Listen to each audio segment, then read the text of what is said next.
తిరుమల శ్రీ వెంకటేశ్వర స్వామివారిని ప్రముఖ సినీ నటుడు శివాజీ దర్శించుకున్నారు. వీఐపీ విరామ సమయంలో స్వామివారి సేవలో పాల్గొని మొక్కులను చెల్లించుకున్నారు. దర్శనానంతరం రంగనాయకుల మండపంలో వేద పండితులు వేద ఆశీర్వచనం అందించగా ఆలయ అధికారులు స్వామివారి తీర్థ ప్రసాదాలను అందజేసి పట్టు వస్త్రంతో సత్కరించారు. ఇక గత ప్రభుత్వ పాలనలో శ్రీ వెంకటేశ్వరుడు ఉగ్ర రూపంలో ఉన్నాడని, ఇప్పుడు శాంత రూపంలో కలకలలాడుతున్నాడని అన్నారు. అమరావతి, పోలవరం ఈ రెండు స్వామివారి లక్ష్యాలని అన్నారు. వీటిని తుంగలో తొక్కిన వారికి ఎలాంటి పాఠాలు నేర్పించారో మీ అందరికీ తెలుసునని స్పష్టం చేశారు. ఇక ఎన్డీఏ కూటమి ప్రభుత్వంలో ఏపీ అభివృద్ధి పథంలో వెళ్తుందని అన్నారు. ఆంధ్రప్రదేశ్కు స్వర్ణయుగం మొదలైందని పేర్కొన్నారు. స్వామిని చూస్తే కళకళలాడుతూ ఉన్నాడు. అంతకుముందు చూస్తే కొంచెం తేడాగా ఉన్నాడు. ఇప్పుడు బాగుంది, అంతా బాగుంది. వేస్ట్ మాటలు, వేస్ట్ ముచ్చట్లు చేయొద్దు.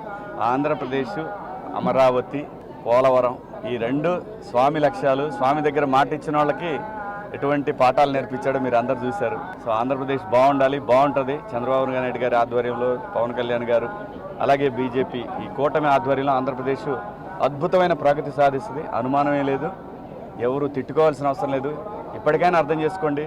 మీరు ఆ రోజు తిట్టినా కొట్టినా తిరిగి ఈరోజు కర్మ మళ్ళీ మీ చుట్టూ తిరిగి మిమ్మల్ని తిడుతున్నారు, మిమ్మల్ని కొడుతున్నారు. అవసరమా? ప్రజలంగా ఉండాలి కానీ ఏదో భుజానేసుకొని నెత్తినేసుకొని ప్రజల్ని ఇబ్బంది పెట్టడం కరెక్ట్ కాదు. అందరూ బాగుండాలి, అంతా బాగుంటుంది.